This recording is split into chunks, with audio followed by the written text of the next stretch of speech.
Hello, everyone. Welcome to DILAN Delivers, a free webinar series sponsored by DILAN Consulting Group in San Francisco, California. Today's topic is Managing Matters, the Value of Feedback, featuring Mr. Mike Cahill. My name is Paul Bayonne, and I'm a senior consultant at DILAN. I'll be your online host today. Let me begin with a brief description of DILAN Consulting Group. We are a team of psychologists who work with organizations to build their leadership and team capabilities. Our motto is business is human. The way we see it, our clients are experts in their field of business. And we at DILAN are experts about people and about understanding and shaping their behavior. When we merge these expertise domains together, that collaboration helps leaders, teams, and individuals unleash the human potential that enables their organizations to thrive. The goal of our free DILAN Delivers webinars is to present content that you might find both interesting and helpful in your and your organization's work efforts. We are recording this webinar for posting on DILAN's YouTube channel. You will soon receive an email from us with a link to this recording, as well as a link to the feedback survey about this webinar.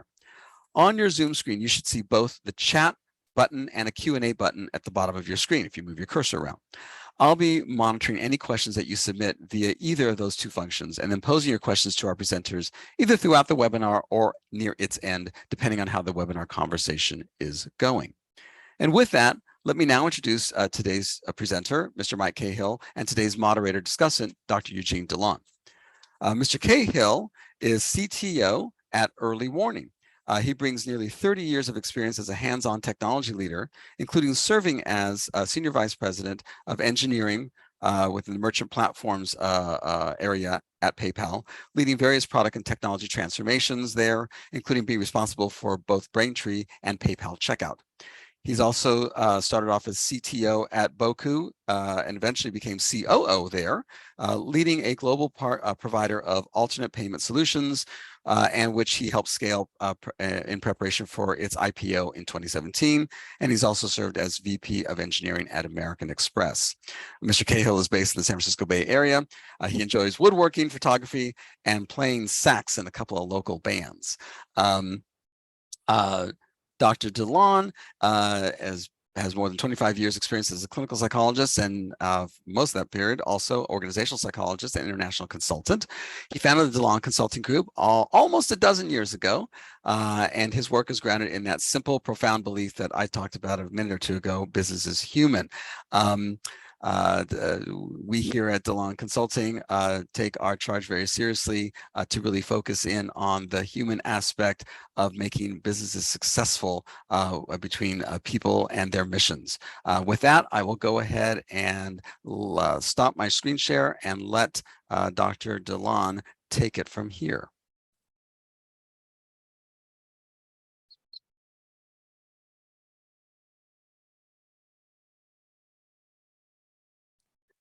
Eugene, you're muted. Thank you.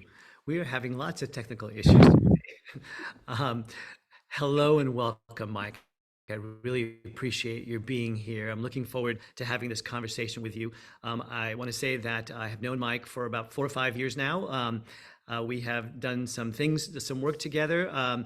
I really admire Mike. I've often said to him that he is one of the very few Renaissance men, that exist today, whether it's music, drones, bees, and then the list just kind of goes on in terms of the knowledge that he has in depth in many areas, and nowadays very few people are like that. And in addition to that, I invited him to join us today because I genuinely think that he brings some emotional intelligence that I don't often see in leaders in the organizations that I work in, and I thought that he would have some unique contributions that you could probably apply in your own workplaces. So with that, I want to ask Mike if he wants to say a few words before we kick off your session. Yeah, no, thanks, Eugene. Really great to be here. I'm honored to be invited, and hopefully after that fabulous introduction, not a huge letdown, right? So we shall see. I'll never get used to seeing my face on the screen either. So on the presentations. So hopefully no one's watching this on one of those big TVs. So yeah, should we kick it off? I know we have some slides, but maybe we can just talk through some of the things we're going to cover. And first of all, I wanted to talk about one-on-ones. And the reason for that is, the subject is feedback. And to give feedback, you need a vehicle to give feedback, right? And if you're not having regular one-on-ones, if you're not meeting with your teams, other than for project status updates, you don't have that delivery vehicle to chat about things beyond, project statuses. And, where I'd like us all to get to is for feedback to not be a thing, right? It has a word, it has a label, it's feedback. And, we save it up. We hide from it. We worry about giving it to people. We worry about receiving it. And I think, if we can lose the label and turn this into more of our regular conversations with people that work with us and for us, I think that's a much more, healthy position to be in. So, I would like us to leave this not thinking about how we're going to give feedback, but to think about how we're going to have conversations. That sounds great, Mike. And I wholeheartedly agree that at the end of the day, if you're not meeting with your people on a regular cadence and you only see them when you have something to say, it's kind of Pavlovian in a way. They begin to see you coming and it's like, oh, shoot, what did I do this time? And so the value of those one-on-ones is really about, as you're about to say, is to establish the relationship. So I'm going to turn it over to you. Yeah, so real quick, and I just have a couple of slides on one-on-ones, but it's important for you to improve or establish or improve your relationship with your team. You need to know the people that work for you. You need to know their strengths and weaknesses. You can't manage everybody the same way. We're all familiar with the golden rule: treat people how you'd like to be treated. But that doesn't work, because not everybody wants to be treated the way that you like to be treated. I personally don't like being called out in public for for doing, making good contributions. And I've had people that work for me that don't like that. So it's good to know that, right? So if you don't meet with folks, then you don't know that. And I think getting to know people and starting conversations with, how was your weekend? Or someone's been out on PTO because it was their wedding anniversary. Where did you go? What did you do? Like, how's the family? Especially during COVID and work from home, right? This is even more important. We have no idea what's going on with people behind the scenes. They've got maybe homeschooling because school's closed. Someone in the family may have COVID and they're trying to get their work done and care for that person, right? It's really, really important to connect with people, because if you don't, you will lose people. And right now, the only way we can do that, or generally speaking, is over video. So it's really, really important to get these scheduled and have these conversations and have it not be a project update. It's not, how are your projects going? What are you working on? Inevitably it turns into that, right? Because people want to chat to you about how they are, how they're blocked, where they need your help. What can I do for you? That kind of thing. But definitely not start there. So I think, and maybe we can move to the next slide. I recommend, weekly or at least bi-weekly, depending on your team size. I do weekly. So every week I get 25 minutes with my directs, and they can come find me if they need things. They don't have to save it up for that. I think it's really important to avoid canceling or rescheduling. That just sends a message that our time isn't important and something more important than you came up. That's not a great message. Sometimes it happens. Sometimes I get summoned by my boss, right? But sometimes it's okay to push back and say, you know what, have a one-on-one at that time. It's really important for me not to reschedule that. Can we find an alternate time? So bouncing people around is not good. And like I say, it's not a project status update at all. If it turns into it, great, but don't stop there, and set expectations that this is the person's time with you. They own the agenda. What would they like to talk about? What's on their mind? And you can always start with how you're feeling, what's going well, what's not going well, etc. What can I help you with? But I definitely do not start with project updates and the work stuff.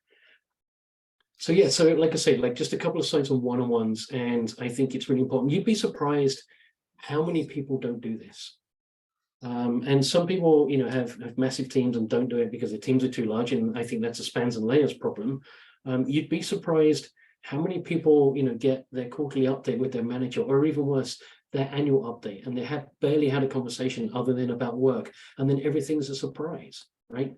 No surprises should always be the key, especially, if you're having these one-on-ones, then you're both collecting information that can be useful to you when you're writing your annual reviews.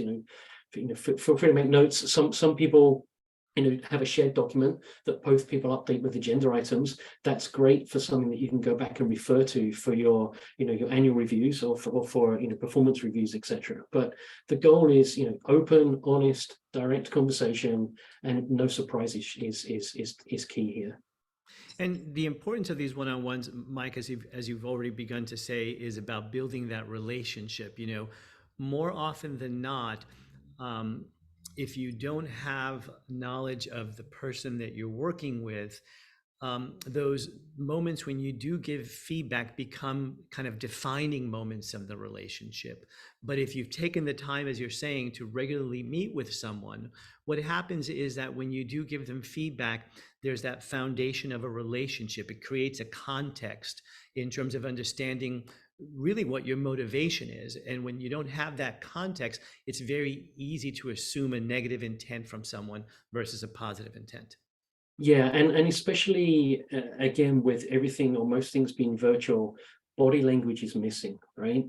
And the ability to pick up on someone's mood, which we all use to figure out the kind of the subtext in the conversation, right? And with that missing, that's even harder. Mm-hmm. So being direct, asking people for help, asking people if they need help, it's just that kind of quality of communication, I think, is what we should all expect.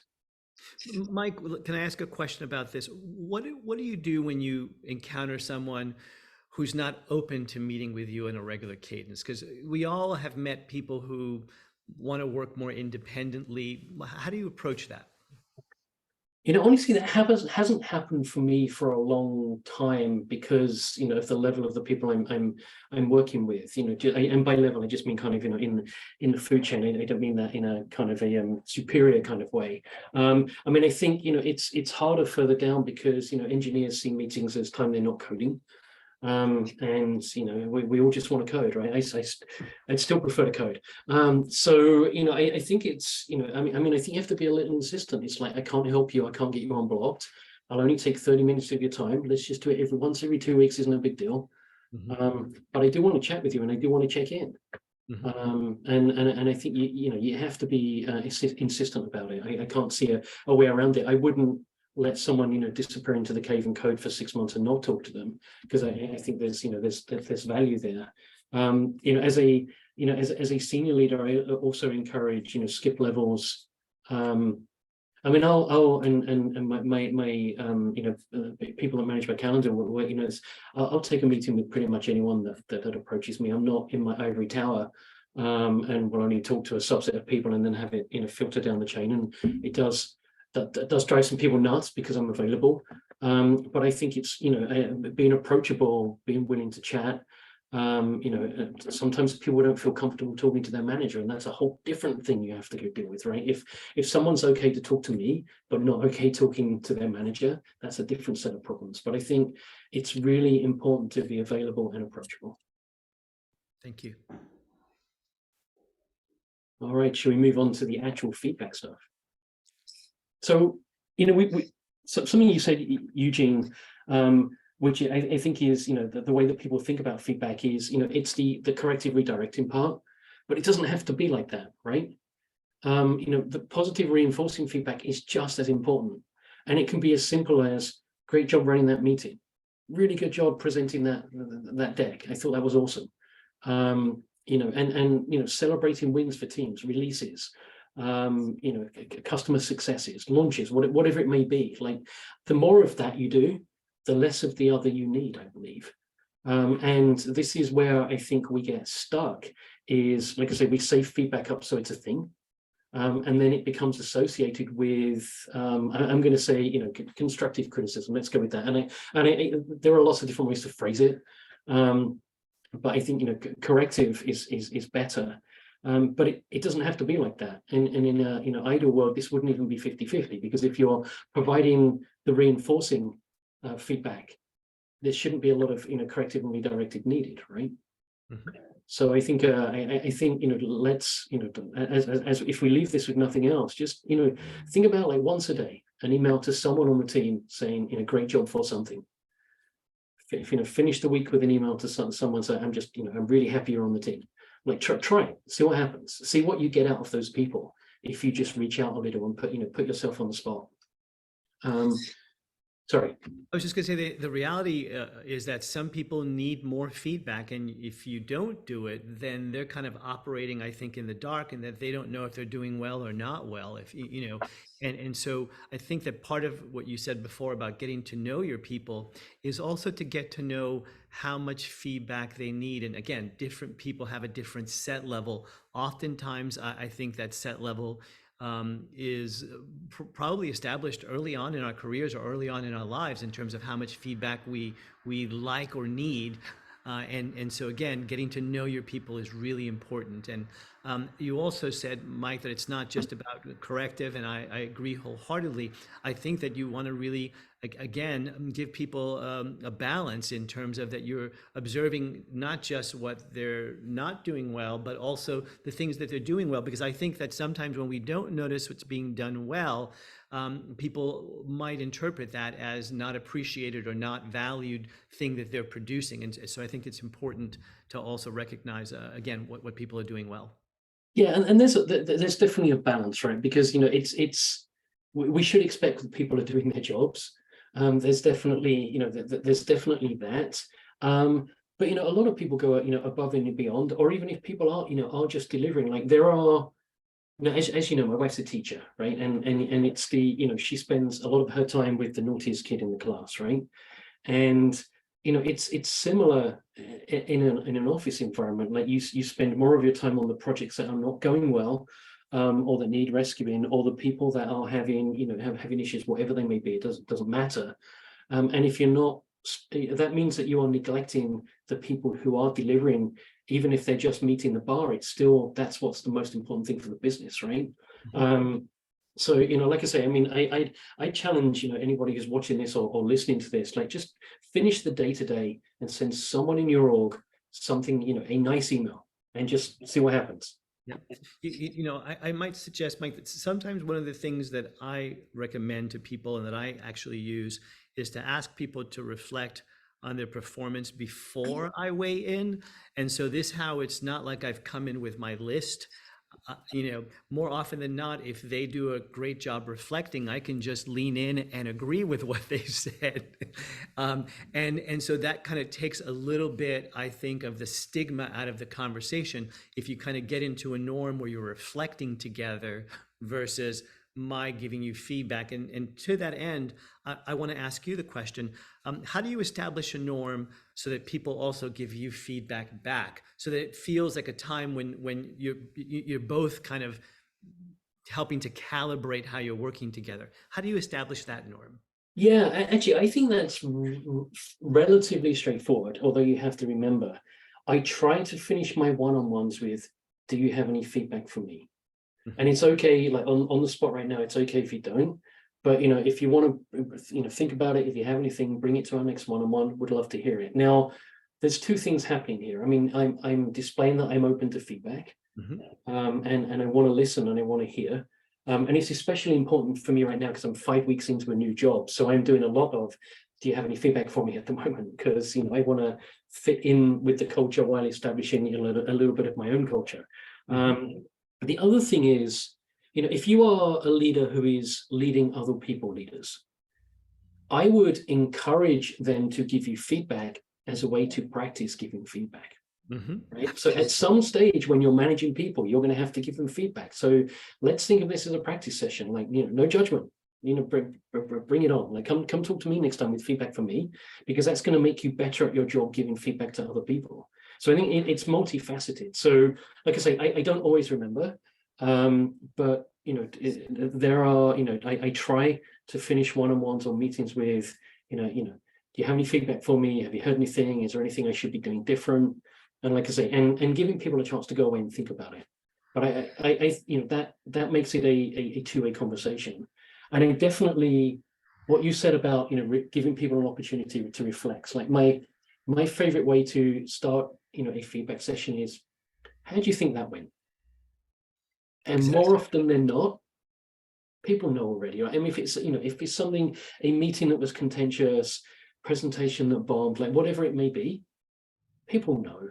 right? I mean, it's not, you don't need to point out the obvious. You certainly don't need to make people feel bad. And you're like, yeah, so how can we improve on this? What can I do to help you improve on this for next time? And if you don't know, that's a good thing for you to know as well. Yeah. And so that's useful information. I want to underscore what you said at the start of this segment, Mike, is that you said you're 5 weeks in and you want to establish this as a norm because you also want to influence the culture that's being shaped. And I think that all too often we don't recognize how, as a leader or anyone really, can influence the culture of an organization. And it's important to start early by establishing those norms.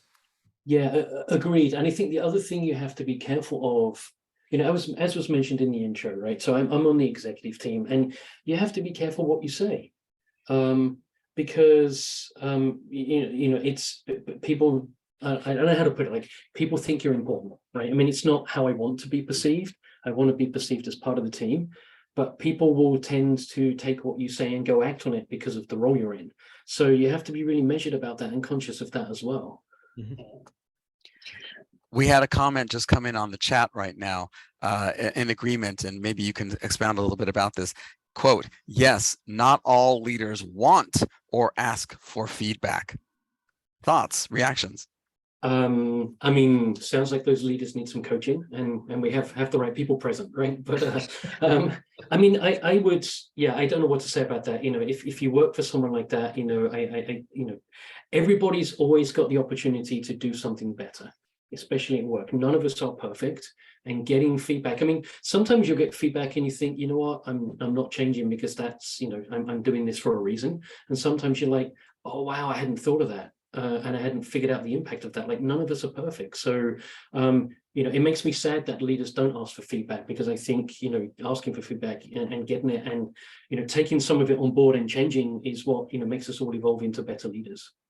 I also kind of always think back to my years supporting the defense and military, and also all the movies that you see where the person comes up and, officer, permission to speak candidly. I think sometimes we have to have a little bit of I don't know, a little bit of chutzpah, and we have to kind of lean in and ask permission to speak candidly. And kind of, because I think in the absence of us doing it, we're kind of waiting to be asked. It might not ever happen, and so sometimes we have to lean into it. Yeah, and I definitely, again, skip levels, or talking to anyone in the org. Maybe it takes you 3 weeks to get to them, but I've had a situation where an engineer that I didn't know, because the team's enormous, in a past role, wanted to raise something to me, and came to talk to me and was like, no one at your level talks to us at this level. And I'm like, that's just wrong, right? I mean, how do you learn? How do you know what's going on if all you're hearing is what is being filtered up through 4 or 5 layers of management, and by the time it gets to you, everything is awesome, right? So I do encourage you, and like I say, it takes time out of your day, and you can't get to people immediately, but and I mean, if someone reaches out to you, they are being very courageous. You should reward that courage by making time for that person and listening. Definitely. Absolutely. And with that, I'm going to invite Paul to bring the slide back, because there were some points on there. I want to make sure that we get to those. All right. So actually, I think we've mostly covered this one, but maybe we can move on to the next one and just talk about, when you're giving feedback. So the first thing is now a good time? If you're not in a one-on-one because you can't wait for a one-on-one, hey, we need to chat, is now a good time? And again, with situations, work from home, it may not be a good time. There's a lot going on in people's lives that may be affecting their performance. The example I like to give is, I had a paper. I had a great person working for me that had to do a presentation to the senior leadership team, so the executive team. We practiced, we went through it, we supported him. He was very, very nervous, which is somewhat understandable. And then, gave the presentation, went well. And after it, I'm like, hey, a couple of things worth talking about, is now a good time? And he's like, no, I'm done. Let's talk tomorrow. I'm over it. So, you did not want to, he needed to go wind down. And it's not, not always a good time. So, I mean, be conscious of that. and like I say, especially with the times as they are in the world as it is right now, it's really important to get to the point. But it's like I say, I mean, one of the ways I like to start is, I want to talk about XYZ. How do you think that went? Or what's your can I get your take on it? What's your opinion? I have my opinion. I'd love to hear your opinion. And it needs to be a conversation. This is not being summoned to the principal's office. This is not a telling off. This is, this is what I saw happen. This is the effect you had on people, or whatever it may be. What could we have done differently? And again, I don't want to prescribe the solution. I mean, we can work on it together, and I will if we need to. But don't prescribe the solution. How can we avoid this happening again? And it's not too dissimilar to dealing with an outage of technology or something. Like, what do we have to do to debug this so it doesn't happen again, and how can we work on it together? And at the end of it, agree on what needs to be done differently, and get a commitment to that.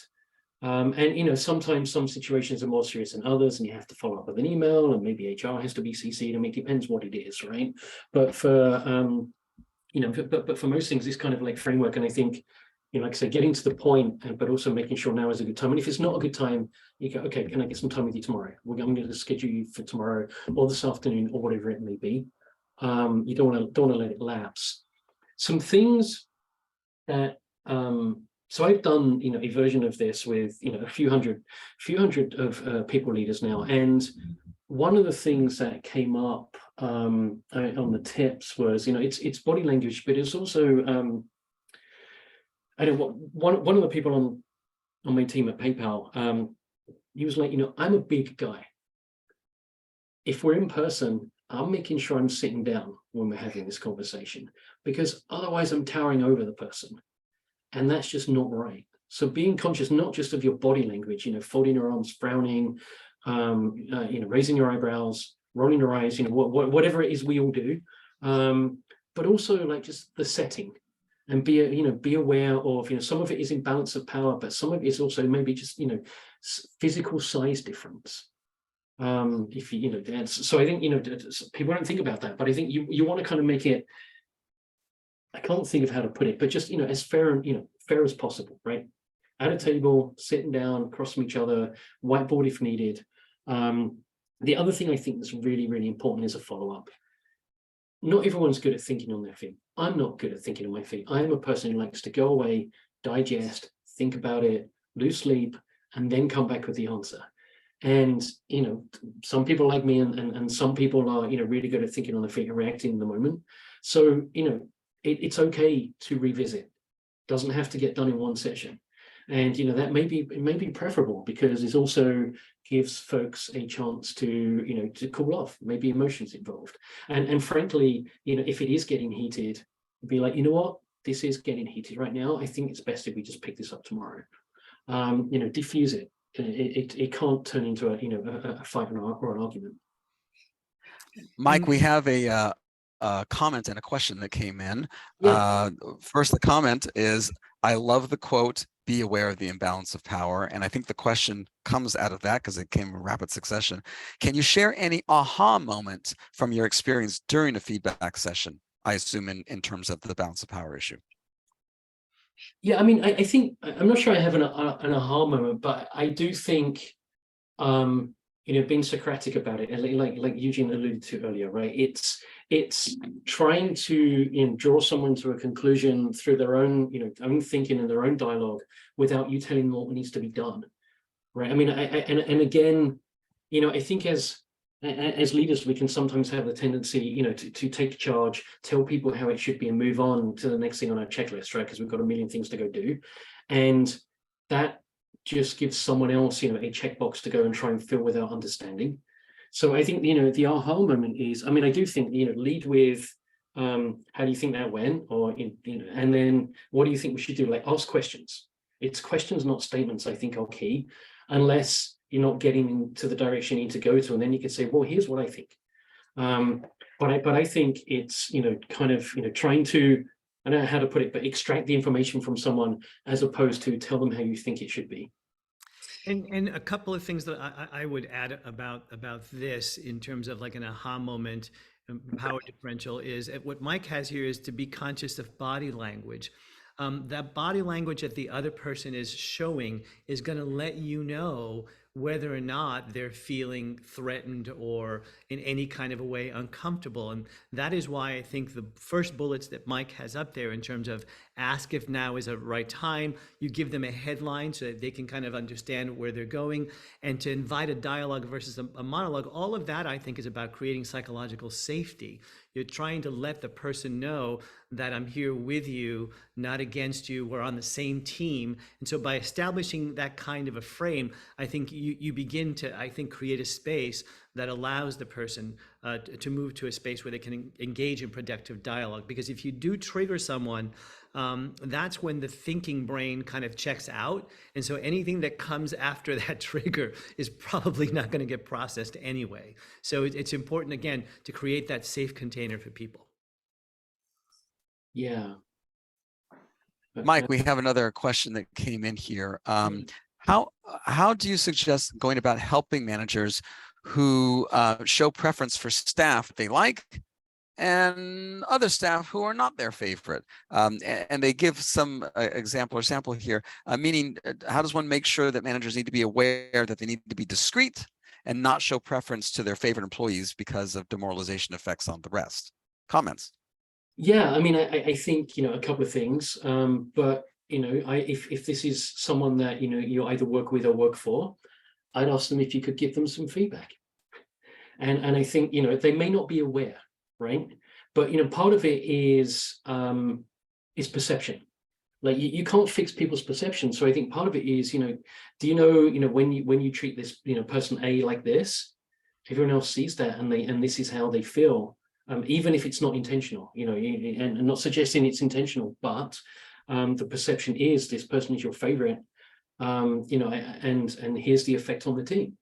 So I that's, if you are working with someone and that is behavior that you are witnessing, depending on your relationship, I would be giving them that feedback, or maybe escalating. I don't know anything about the place that you work, but assuming you have a healthy working relationship, I give them the feedback and let them know that there's an impact. I mean, this is a great example of giving someone feedback because it's having an impact on people, because their behavior is having an impact, and a not, a not positive impact. Now, whether or not they choose to change is a whole different conversation, and that's I can hand that over to the psychologist, but and I think you've heard me say how many psychologists it take to change a light bulb, and I always say one, but the light bulb has to want to change. Right. And in terms of this, the other thing that I would add is, that sometimes it's just so subtle. We tend to tag the people who are the high performers with the cherry projects because we know that it's going to get done. But we don't realize that everybody's observing this pattern and that they're ascribing a meaning to it. And if we allow ourselves to always take that easy path, we're also missing the opportunity to develop the other people on the team, which can limit I think the ability of the team to grow and to handle more throughput, because again, it's all kind of being bottlenecked by this one high performer. So again, it can be subtle. And to Mike's point, I think sometimes we have to lean in and give a little bit of feedback to those leaders so they recognize that while that may not be their intent, it is the impact that it's having on some of the people. So yeah, great question, thank you. All right, yeah, maybe we'll move on because I have some just a little bit. So condense this all down to one slide, but in terms of giving feedback, so if it's regular, it's not a thing, right? And I think we should all aspire to get to a place where it's not a thing and we're not saving it up and we're not scared of it and people are not scared of receiving it. It's just a conversation. Timeliness is key, not waiting for the next one-on-one, right after a meeting, if it went well, or a presentation over, a great job, if there's something that you need to address, then, deal with it. Don't put it off. And the longer you put it off, the more the more it builds, and and the more it becomes a thing, and the more we lose sleep, and the more it becomes a thing. And if you just deal with it and get it out the way, that's it. Be specific. Being kind of ambiguous, hand wavy, it doesn't give anyone something they can go work on. either on the positive side or on the correcting side. I mean, being very specific is the only way to get this done. And one-on-one, public criticism is not cool, and that will get you a reputation that you don't want, and people will not want to work with you. And as I mentioned, I include myself in this bucket. Some people don't like public praise either. One-on-one conversation, make it a dialogue, and then just talk about, it's not a character assassination, right? This is not the point. It's not what you are like. It's how do you come across? What's the impact, and how could we do this better so we don't have that impact, or do more of the same so we can we have an even bigger impact? Because like I say, we often think of feedback as on the negative side, and it shouldn't be like that. What I would say in terms of underscoring what Mike said, specificity is really helpful, not just when it's a developmental opportunity.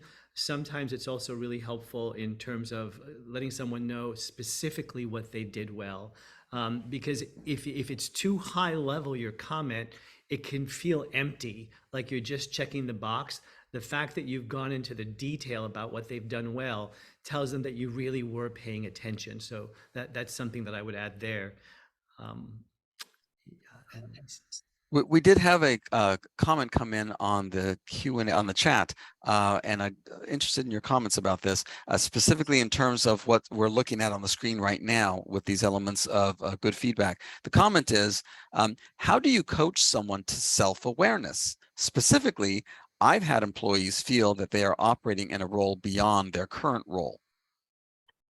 Yeah, and this is a tough one because it happens a lot, right? And I think there's a couple of things. But part of it is depending on the maturity of our HR organization. Really good job descriptions and leveling guides are invaluable here. And depending on your size of your company, larger companies tend to be better at this, and smaller companies tend not to have this written down, and then it becomes ambiguous. So I think setting targets and goals and KPIs and measuring people against those are important. If you have industry standards comparisons for these particular roles, that's also really useful. But I think for me, some people are just not coachable in this regard, and will always think they are better than they actually are, and not necessarily your job to help them with that beyond a certain point. But beyond that, data is your friend, I think.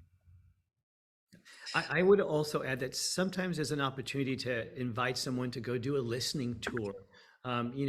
Maybe you can help them, set up 2 or 3 questions and go ask people for feedback. And again, the goal there is a listening tour. It's not for them to respond or defend, but that's, in psychology, we call it reality testing. And so you're kind of helping that person to get a little more data so that hopefully then they can calibrate where they really are in terms of their performance level.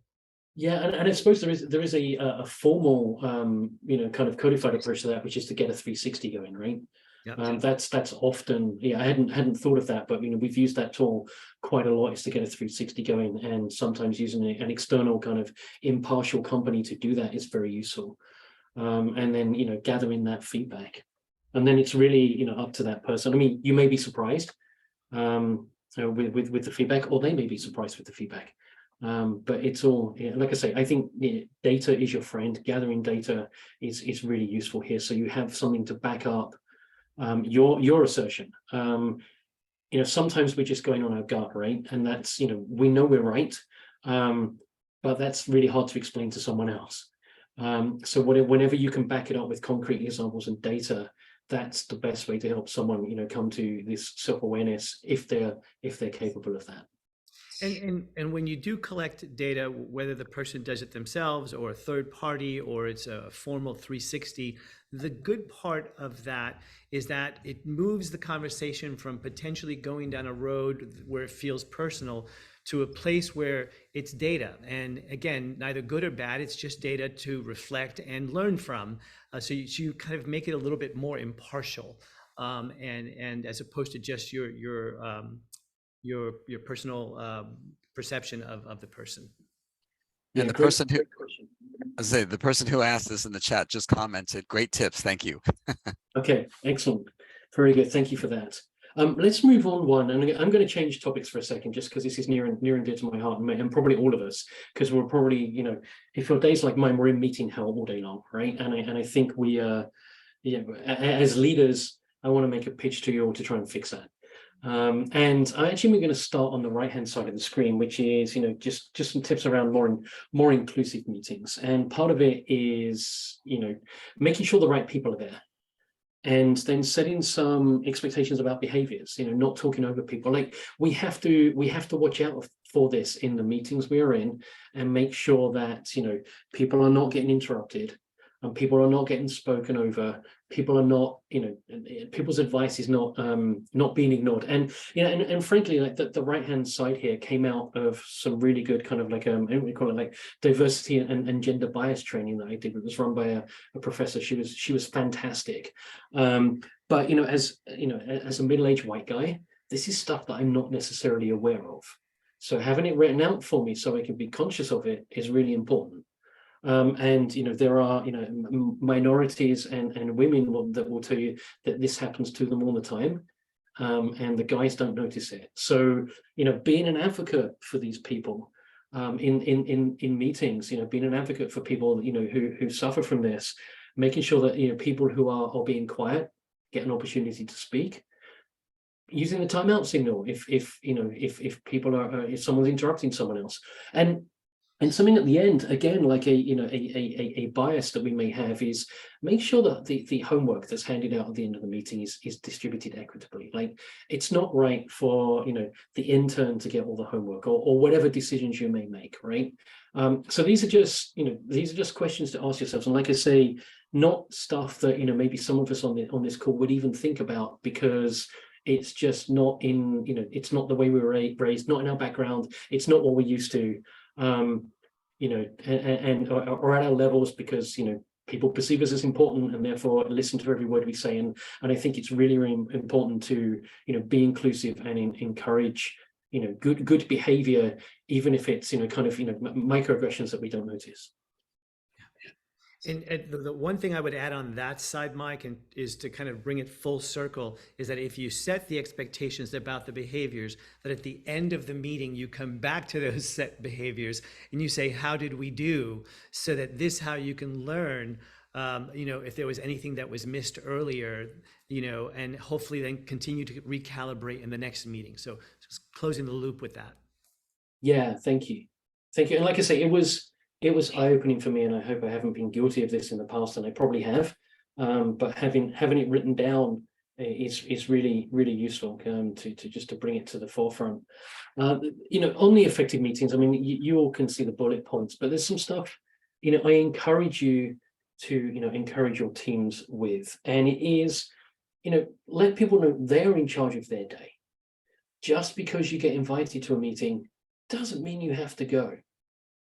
So, before we even talk about making sure that meetings are effective, like block an hour off for lunch. If you're in the office, you'd go get lunch. So if you're working from home, why wouldn't you block that time off? Or it's, time off. Why wouldn't you make yourself, 30 minutes or an hour to go get some food, leave the house, go for a walk, take some of your meetings while you're, walking on the phone. Look at the attendee list. If there's 50 people in that meeting, nothing's going to happen. So don't go. You ask for a meeting to be recorded if it's a group meeting, so you can watch it back at double speed later. We all have this FOMO. If I don't go, something won't happen without me.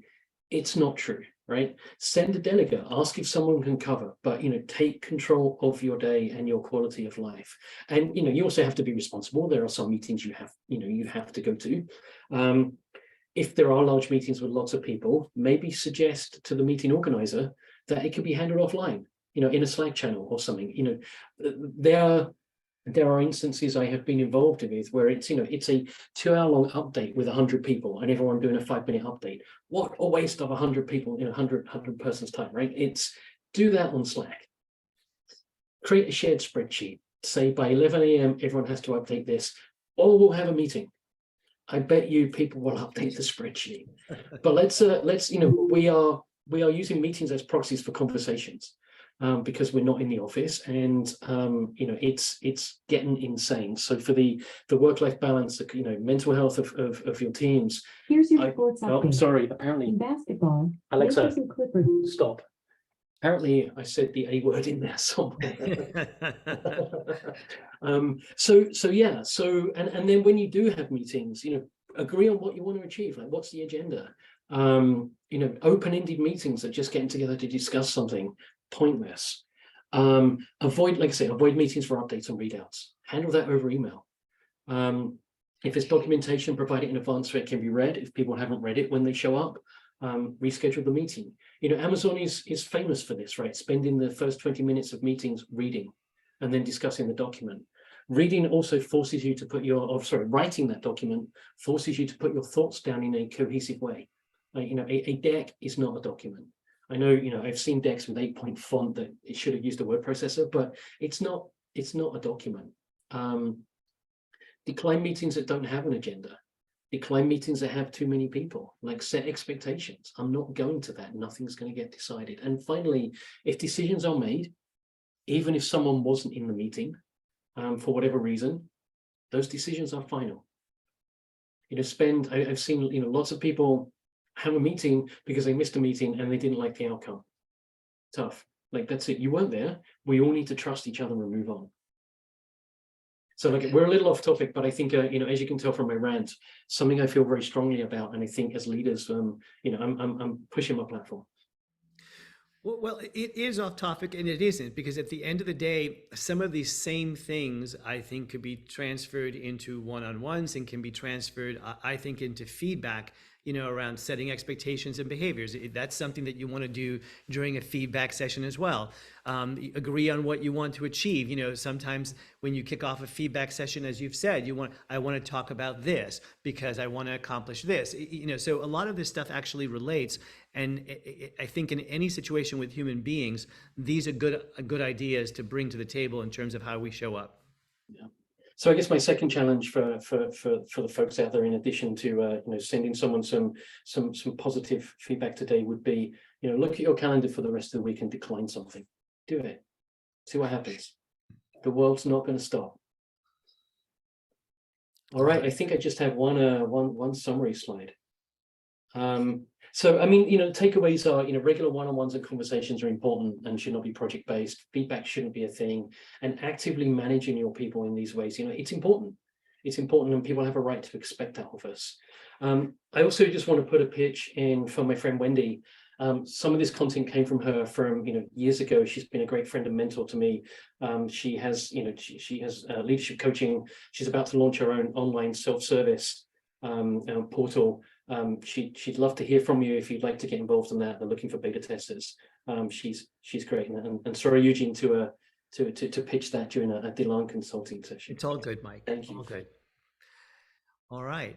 So what other questions do people have for Mike or myself that we can address regarding feedback or one-on-one meetings or meetings in general? So please, attendees, if you have questions for Mike and or for Eugene, go ahead and type them either in the chat or in the Q&A. As the questions have been coming in, I've been asking them, so we're all caught up as of right now. But if there are more, please go ahead and send them in.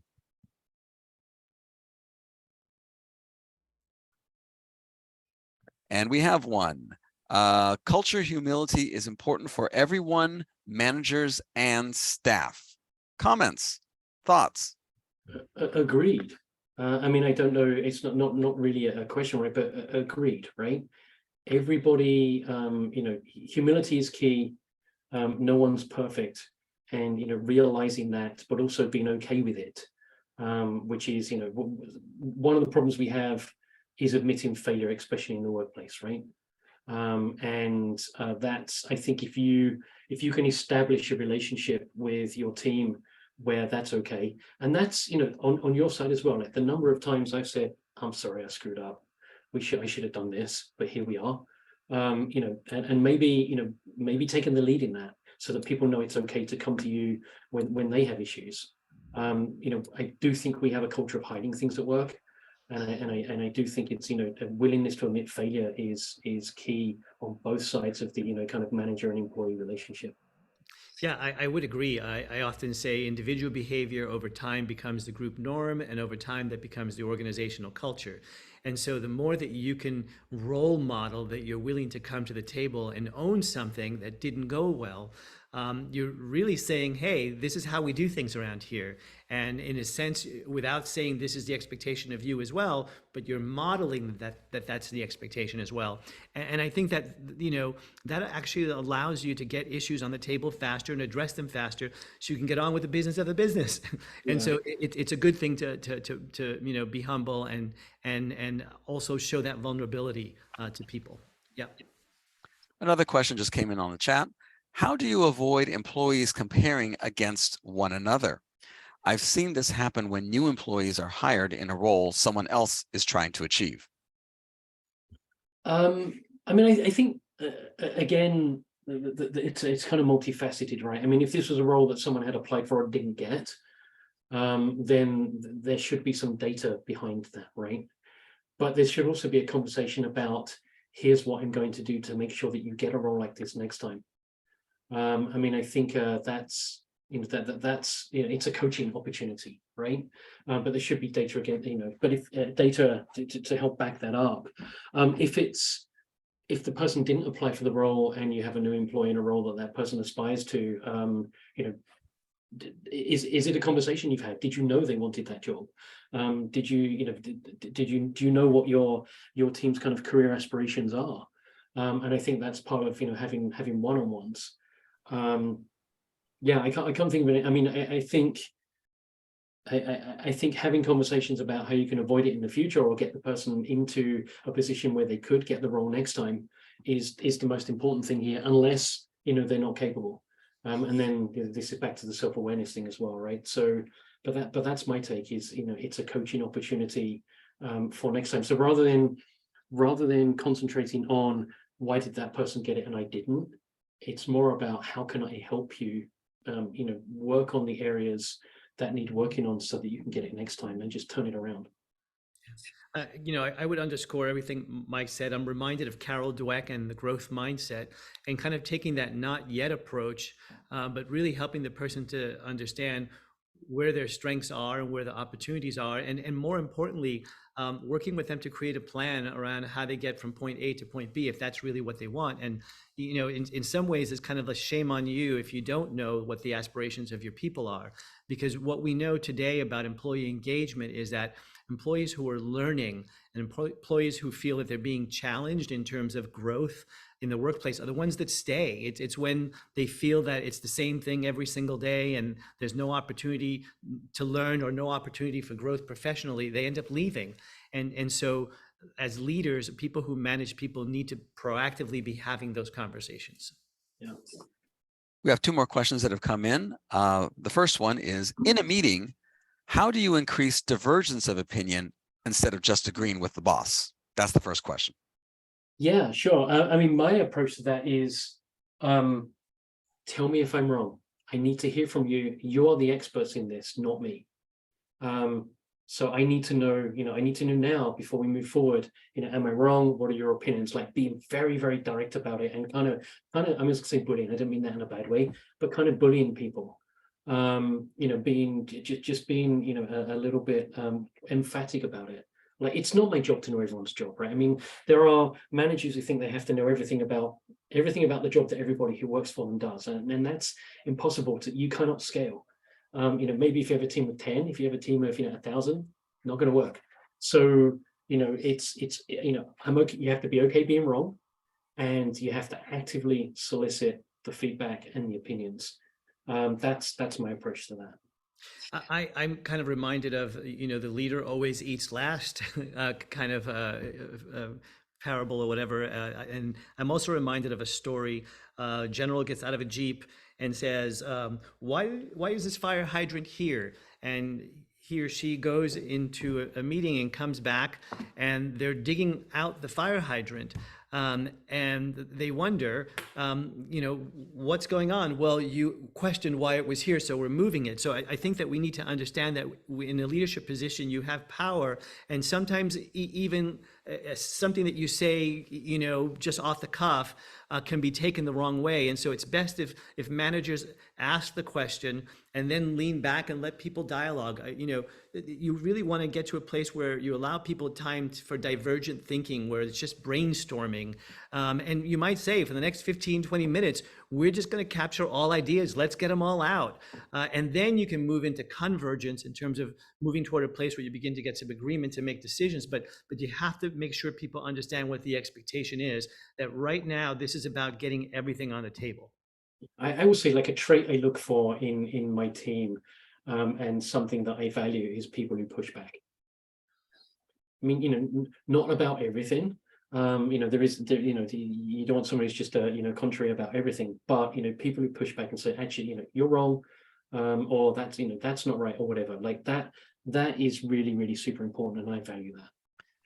Okay, we have two last questions coming in here, and I know we're coming up near the top of the hour, so I want to try to get these in before we end. Our next question here is, what advice do you have on starting up regular check-ins when senior management does not currently perform, but as a middle manager, I feel this is important to support my role and my direct reportees? I would take the "I need your help" approach, which is a way, I say, it's a useful management tool, as opposed to you need to do this. I need your help. It would be really useful to me if you could meet these folks, because I need to hear from someone other than me. They'd like to hear about direction. Would you be willing to meet with them one-on-one, or could we even do like a group meeting? Like, make it so you're not asking for a huge amount of time on someone's calendar. But I think, again, data, lay out why it would be good. People are requesting this. People need to hear this. It would be invaluable, and it would really help morale, or whatever it is. So I need your help. Can we get this going? Or can we do an experiment? Something like that. Like, don't make it a demand, but I need your help, and here's why I think it would be useful. I'm going to leave that there, because there was another question. I want to make sure that one also gets responded to. Yes, and that question is our last question of the day. What about employees who stay where they are due to lack of support for potential growth in an agency out of fear of failing somewhere else? How can supervisors encourage growth?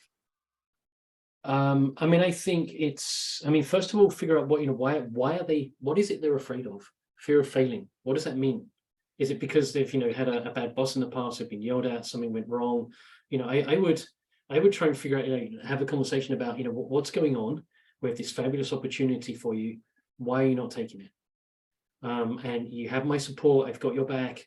I'll do whatever it takes. Daily meetings, if that's what it takes, to make you feel comfortable, make sure you feel successful. So what can we do to get you over the hump so that you're gonna be okay with this?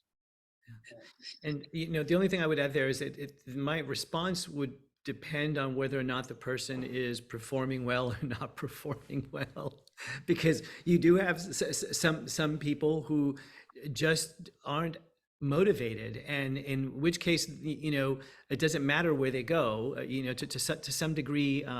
So I again, like Mike, I would want to unpick that and find out what's really going on, because in the absence of information, it's too easy to come up with a pat answer that wouldn't. And you have an individual, a human being, and as Mike said, maybe they have some trauma. They had a bad manager. That does happen, and that can sometimes lead people to stop trying, or not want to learn and grow. So I would want to unpick that a little bit further.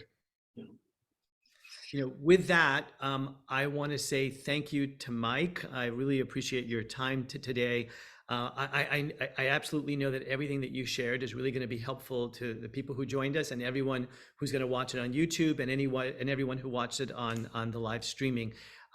Feedback is something that ultimately is essential. I think it's part of hygiene of teams, of relationships, and yet so often there's stigma, there's fear. The reality is that you have to care a little bit to really put it on the table. And so I want to encourage everyone to care more and lean in and give each other feedback, because I think every time that you do that and you get on the other side of it, you create deeper intimacy, and that intimacy will then lead the relationship to be even stronger going forward. So with that, again, thank you very much, Mike. Really appreciate it. Thank you all for joining us today. Thank you. Okay, and with that, we're going to go ahead and wrap up our presentation for today. We here at DILAN Consulting Group, if you need to get a hold of us, talk about any of these matters or any of the ways that we can help you and your organizations out in the future, here's our contact information. Again, please look forward to receiving an email within the next 24 hours or so. It will have a link to the recording of this webinar on our YouTube channel, as well as a link to a survey that we would like to get your feedback on how you thought today's presentation went. So with that, thank you very much, and we'll see you next time for our next DILAN Delivers webinar next month. Thank you very much.